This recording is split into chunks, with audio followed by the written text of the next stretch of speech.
Pernah nggak sih kalian lagi di kampus, lagi ngerjain tugas, tapi pikiran kemana-mana? Tugas belum selesai, deadline mepet. Terus tiba-tiba azan zuhur berkumandang. Mau sholat, tapi tugas juga numpuk. Dilema mahasiswa banget kan? Nah, kabar baiknya, jadi mahasiswa yang produktif sekaligus islami itu mungkin banget kok.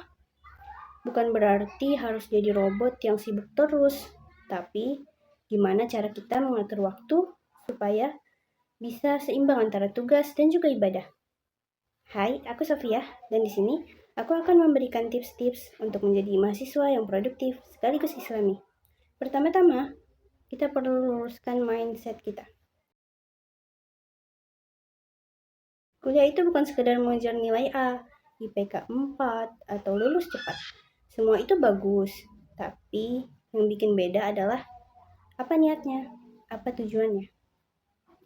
Kalau niatnya karena Allah, setiap aktivitas kita bisa jadi ibadah.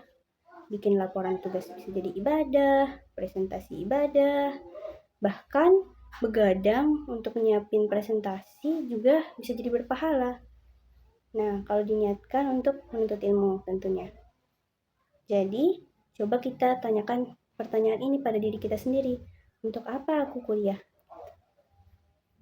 Yang kedua, fokus itu adalah kunci.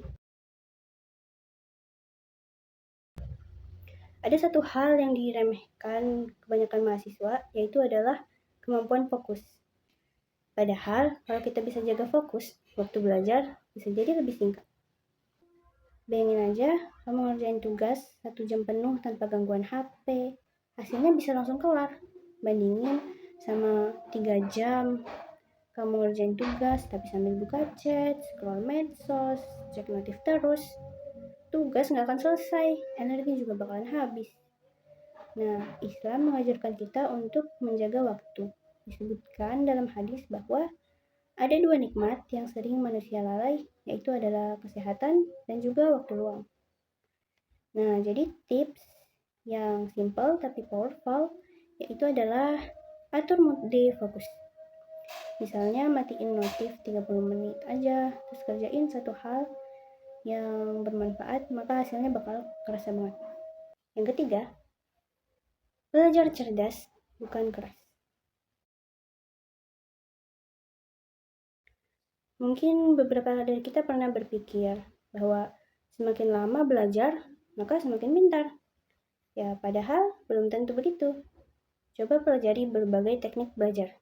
Misalnya, teknik Pomodoro, yaitu 25 menit untuk belajar, kemudian 5 menit untuk istirahat, kemudian 25 menit selanjutnya untuk belajar kembali. Atau teknik active recall, yaitu teknik untuk mengingat-ingat dan juga menjelaskan materi tanpa melihat catatan. Atau teknik mengajarkan materi yang udah kita pelajari ke orang lain. Sebenarnya ada banyak sekali teknik belajar. Ya, jadi coba aja cari-cari teknik yang cocok dan berpengaruh untuk kamu. Dan satu lagi, jangan lupakan untuk berdoa. Karena ilmu itu bukan hanya hasil dari belajar kita, tetapi juga karena karunia dan ridho dari Allah. Jadi, pastikan untuk berdoa meminta tambahan ilmu dan juga minta doa ke orang tua supaya urusannya dimudahkan. Yang keempat, teman dan lingkungan. Kalau mau tahu kualitas mahasiswa, lihat aja siapa temannya.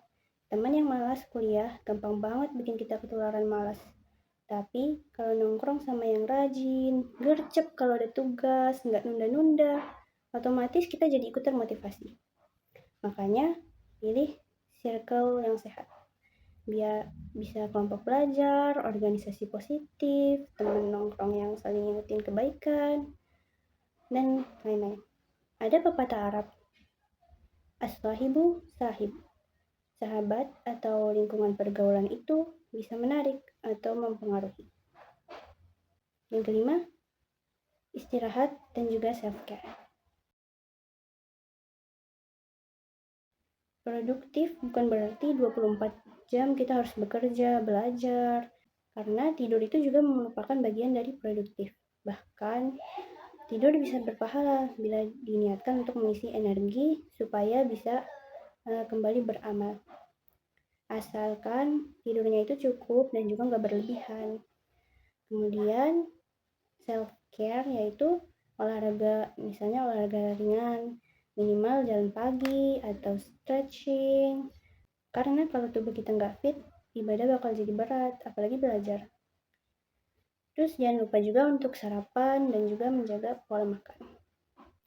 Juga makan makanan yang bergizi yang baik untuk otak.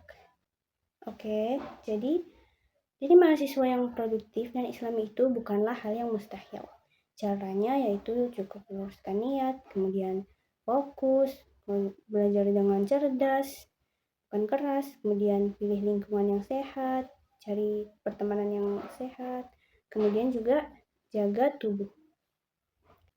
Jangan lupa dalam setiap kegiatan juga diniatkan untuk beribadah. Semoga kita bisa menjadi mahasiswa yang bukan hanya sukses di dunia, tapi juga sukses di akhirat.